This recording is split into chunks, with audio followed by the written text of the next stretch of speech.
Hello friends, आज मैं आप लोगों को एक ऐसी कहानी सुनाने वाला हूँ जिसे सुनकर आपका दिल दहल जाएगा। कहानी शुरू करने से पहले जो चैनल पर नए हैं वो चैनल को सब्सक्राइब कर ले ताकि हमारे सभी वीडियो का नोटिफिकेशन आपको मिल जाए। तो चलिए बिना देर किए हुए कहानी को शुरू करते हैं।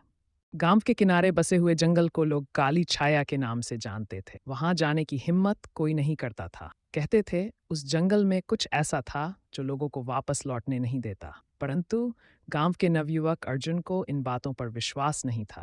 वह खुद को बहादुर मानता था और अंधविश्वास को बकवास। एक रात अर्जुन ने दोस्तों के सामने यह घोषणा कर दी कि वह काली छाया में जाकर लौटेगा और सबको साबित कर देगा कि वहां कुछ भी नहीं है। दोस्तों ने उसे रोकने की बहुत कोशिश की, पर अर्जुन की जिद के आगे सब हार गए। अगली रात अर्जुन ने अपने साथ एक टॉर्च, एक चाकू और पानी की बोतल ली और जंगल की ओर निकल पड़ा। जैसे ही वह जंगल के भीतर कदम रखता गया, ठंडी हवा की एक अजीब लहर उसे महसूस हुई। पेड़ों की पत्तियां ऐसे सरसराने लगीं जैसे कोई फुसफुसा रहा हो। अर्जुन ने इसे नजरअंदाज किया और आगे बढ़ता गया। जंगल के बीचों बीच पहुंचने पर उसे दूर से एक जर्जर सी झोपड़ी दिखाई दी। झोपड़ी के चारों ओर काले धुएं जैसी परछाइयां घूम रही थीं। अर्जुन को लगा कि ये उसकी आंखों का भ्रम है, लेकिन जैसे ही उसने झोपड़ी के पास कदम रखा, हवा अचानक बंद हो गई। चारों ओर भयानक सन्नाटा छा गया। झोपड़ी के दरवाजे पर अजीबोगरीब निशान बने हुए थे। अर्जुन ने टॉर्च की रोशनी से उन निशानों को देखा। वे किसी पुराने मंत्र या प्रतीक जैसे लग रहे थे। तभी पीछे से किसी ने धीमे स्वर में उसका नाम पुकारा, अर्जुन। अर्जुन घबरा कर पीछे मुड़ा, पर वहां कोई नहीं था। डर के बावजूद उसने झोपड़ी के अंदर जाने का फैसला किया। झोपड़ी के अंदर घुसते ही उसे लगा जैसे वह किसी और ही दुनिया में आ गया हो। चारों ओर अंधकार था और वह टॉर्च भी काम नहीं कर रही थी। तभी उसे किसी के हंसने की आवाज सुनाई दी।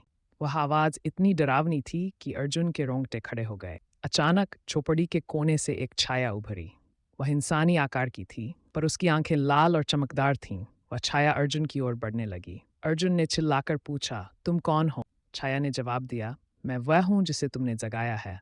मैं वर्षों से सो रहा था, लेकिन अब तुम मुझे मुक्त कर चुके हो। अर्जुन ने डरते डरते वहां से भागने की कोशिश की, पर उसके पैर जमीन से चिपक गए।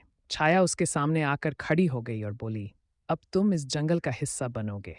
अर्जुन ने अपने पूरे दम से खुद को छुड़ाने की कोशिश की, लेकिन छाया ने उसे घेर लिया। झोपड़ी के अंदर से चीखों की आवाजें आने लगीं। गांव में बैठे अर्जुन के दोस्तों ने दूर से जंगल की ओर देखते हुए अजीब सी रोशनी देखी, पर उनकी हिम्मत वहां जाने की नहीं हुई। अगली सुबह जब गांव वालों ने जंगल के पास अर्जुन को ढूंढने की कोशिश की, तो उन्हें उसकी टॉर्च और पानी की बोतल मिली, लेकिन अर्जुन का कोई पता नहीं चला। उस दिन के बाद काली छाया में अर्जुन की परछाई देखे जाने की कहानियां फैलने लगीं। अब लोग कहते हैं, जो भी उस जंगल में जाएगा वह खुद एक परछाई बनकर रह जाएगा।